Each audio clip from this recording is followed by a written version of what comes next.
Hello, je suis Judith Tenengwe, votre juriste avérée.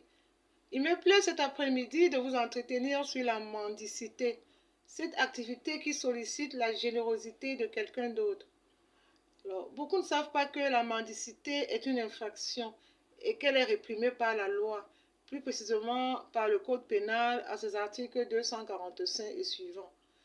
Alors, pour que la mendicité soit considérée comme telle, il faut la réunion des éléments qui constituent une infraction pénale. J'ai déjà eu à vous entretenir sur ces éléments, pour y revenir.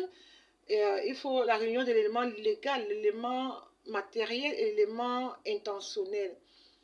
Parlant de l'élément légal, je l'ai convoqué à l'entame de mon propos, c'est l'article 245 et suivant du Code pénal. On veut évoluer avec l'élément matériel. L'élément matériel nous renvoie à deux aspects.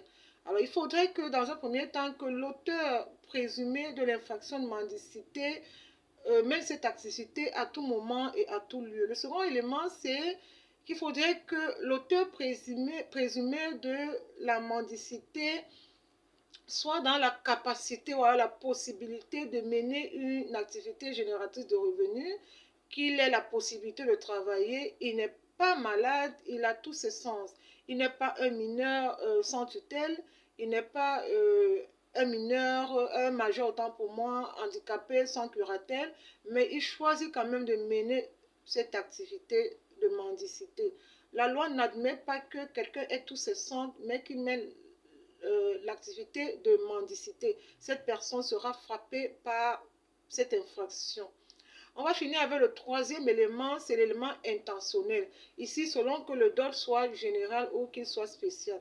Ce qui est important de retenir sur cet élément, c'est le fait que l'auteur présumé de la mendicité soit conscient que l'activité qu'il est en train de mener est réprimée par la loi, mais il passe outre la loi et commet cette infraction et il mène cette activité de mendicité.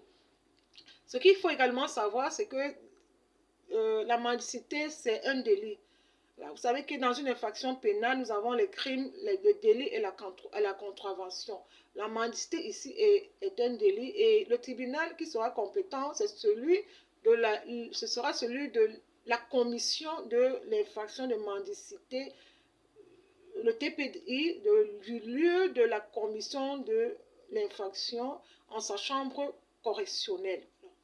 Toutefois, il faut admettre que la jurisprudence constante ne conçoit pas que la mendicité soit retenue quand elle n'est pas régulière, quand elle est ponctuelle.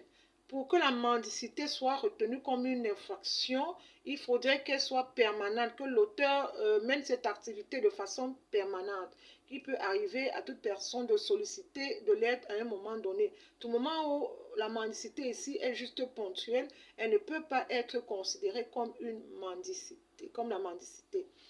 Alors, je crois que c'était tout. Je vous ai apporté la quintessence de ce thème. Ici, là, je vais vous revenir très, très bientôt. Portez-vous bien. Au revoir.